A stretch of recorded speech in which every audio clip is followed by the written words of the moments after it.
പ്രിയപ്പെട്ട വിദ്യാർത്ഥി സുഹൃത്തുക്കളെ, കാലിക്കറ്റ് യൂണിവേഴ്സിറ്റിയിൽ second semester BA economics honours പഠിക്കുന്ന വിദ്യാർത്ഥികളുടെ മേജർ സബ്ജക്റ്റ് ആണ് ബജറ്റ് അനാലിസിസ്. അതിന്റെ ക്വസ്റ്റ്യൻ പ്രഡിക്ഷനിലേക്ക് നമ്മൾ പോവുകയാണ്. ആബിദ് ടോക്സിന്റെ പുതിയ വീഡിയോയിലേക്ക് സ്വാഗതം. ഇതുവരെ എന്റെ ചാനൽ സബ്സ്ക്രൈബ് ചെയ്യാത്ത പ്രിയപ്പെട്ട വിദ്യാർത്ഥി സുഹൃത്തുക്കൾ സബ്സ്ക്രൈബ് ചെയ്യുമല്ലോ. ആദ്യം തന്നെ പറയാണ്, ഈ സബ്ജക്ട് ഒരു നമുക്ക് ഒരു ഡ്രൈ സബ്ജക്റ്റ് ആയിട്ടാണ് ഞാൻ കാണുന്നത്. എന്ന് പറഞ്ഞാൽ നമുക്കൊരു അനലിറ്റിക്കൽ ആയിട്ടുള്ള അങ്ങനെയുള്ള ഒരു ക്വസ്റ്റ്യൻ ഒന്നും ഇതിൽ വരാനുള്ള സാധ്യതയില്ല. ഇതിൽ ഒരു ഇതിന്റെ സ്റ്റെപ്പ്, ഇതിന്റെ മറ്റു കാര്യങ്ങൾ, ഇത് എന്ന് പറഞ്ഞു കഴിഞ്ഞാൽ മുമ്പ് പബ്ലിക് ഫിനാൻസിൽ ഉണ്ടായിരുന്ന ഫിസിക്കൽ എക്കണോമിക്സ് ഉണ്ടായിരുന്ന ഒരു മൊഡ്യൂള് ഒന്നും കൂടി നീട്ടിയിട്ട് ഒരു സബ്ജക്റ്റ് ആക്കിയതാണ്. ഇത് എൻ്റെ ഒരു കാഴ്ചപ്പാട് എനിക്ക് ഇഷ്ടപ്പെടാത്ത ഒരു സബ്ജക്റ്റും കൂടിയാണെന്ന് നിങ്ങളോട് പറയാണ്. അത് തന്നെ ഇതിലെ ഇമ്പോർട്ടന്റ് 6 മാർക്സും 10 മാർക്സ് ക്വസ്റ്റ്യൻ വരാൻ സാധ്യതയുള്ള ക്വസ്റ്റ്യനുകളാണ് പറയുന്നത്.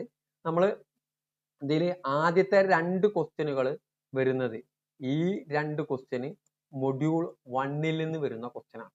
മൊഡ്യൂൾ 1 നിന്ന് വരുന്ന ക്വസ്റ്റ്യൻ ആണ്. ഓക്കെ, ആദ്യത്തെ 2 ക്വസ്റ്റ്യൻ. അപ്പൊ ഈ ക്വസ്റ്റ്യന് നമ്മൾ വളരെ കൃത്യമായിട്ട് ശ്രദ്ധിക്കേണ്ട ഒരു വസ്തുത, ഇതിൽ ഈ features of budget, scope of budget, ഇതിൽ ഏതെങ്കിലും ഒന്ന് 100% 100% വരും. ബജറ്റ് ഡോക്യുമെന്റ്, ഇതും ഒരു ഇമ്പോർട്ടന്റ് ആയിട്ടുള്ള ക്വസ്റ്റ്യൻ ആണ്. ഇനി budget of presentation and bills, budget പ്രസന്റേഷനും അതിന്റെ ബിൽസും, ഇത് ഒരു എസ്സേ ക്വസ്റ്റ്യൻ ആയിട്ട് നമ്മൾ പ്രതീക്ഷിക്കേണ്ടതാണ്. Role of legislature or role of executive, ഇതിൽ ഏതെങ്കിലും ഒന്ന് വരാനുള്ള സാധ്യത ഉണ്ട്. അല്ലെങ്കിൽ ഇത് രണ്ടും വന്നിട്ടില്ലെങ്കിൽ റോൾ ഓഫ് കോൺസ്റ്റിറ്റ്യൂഷണൽ അതോറിറ്റി. ഈ 3 എണ്ണത്തിലാണ് ഞാൻ കാണുന്ന ഒരു ക്വസ്റ്റ്യൻ, ചിലപ്പോൾ എസ്സേ ആയിട്ടോ അല്ലെങ്കിൽ 5 മാർക്കിനായിട്ടോ.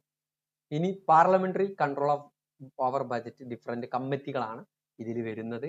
ഇതും ഒരു ഇമ്പോർട്ടന്റ് ക്വസ്റ്റ്യൻ ആണ്. ഇനി ഇതുവരെയുള്ള ഈ സാധനങ്ങൾ സെക്കൻഡ് മൊഡ്യൂളാണ്, ഈ 4 എണ്ണം. ഇനി തേർഡ് മൊഡ്യൂളിൽ നിന്ന് ഞാൻ ഏറ്റവും ഇമ്പോർട്ടന്റ് കൊടുക്കുന്നത് estimate of receipt or estimate of expenditure.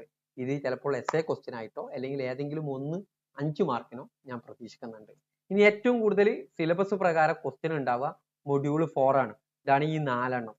ഇതിൽ budget activities and time line ഒരു 5 മാർക്കിന് ഞാൻ പ്രതീക്ഷിക്കുന്നുണ്ട്.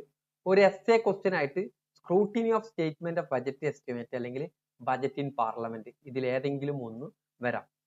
ഓക്കെ, ചിലപ്പോൾ ഒരു 5 മാർക്കിന് output budget, outcome budget, outcome monitoring framework, ഈ സാധനം ഒരു 5 മാർക്കിന് ചിലപ്പോൾ വരാം, അല്ലെങ്കിൽ 3 മാർക്കിന് നമ്മൾ പ്രതീക്ഷിക്കേണ്ടതാണ്. അപ്പോൾ ഏറ്റവും കൂടുതൽ ക്വസ്റ്റ്യന് ലാസ്റ്റ് മൊഡ്യൂളിൽ നിന്നാണ് ഉണ്ടാവുക. ലാസ്റ്റ് മൊഡ്യൂൾ കുറച്ചേ ഉള്ളൂ, കാണുമ്പോൾ വലുതാണെന്ന് ഞാൻ വിചാരിക്കുന്നുണ്ട്.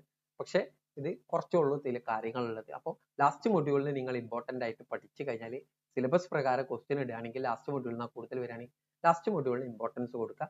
നിങ്ങൾ ഈ സബ്ജക്റ്റ് പഠിക്കുമ്പോൾ നിങ്ങൾ പോയിന്റ് എഴുതി വെക്കുക. ഇതിൽ കൂടുതലായിട്ട് പരത്തിയൊന്നും എഴുതാൻ കഴിയില്ല. നിങ്ങൾക്ക് ഇത്ര എഴുതാൻ കഴിഞ്ഞിട്ടില്ലല്ലോ എന്ന് നിങ്ങൾ പഠിക്കുക, ഉള്ളതല്ലേ നമുക്ക് എഴുതാൻ പറ്റുള്ളൂ. അപ്പോൾ ആ നിലക്ക് നിങ്ങൾ നല്ല രീതിയിൽ പഠിക്കുക. Okay, thank you.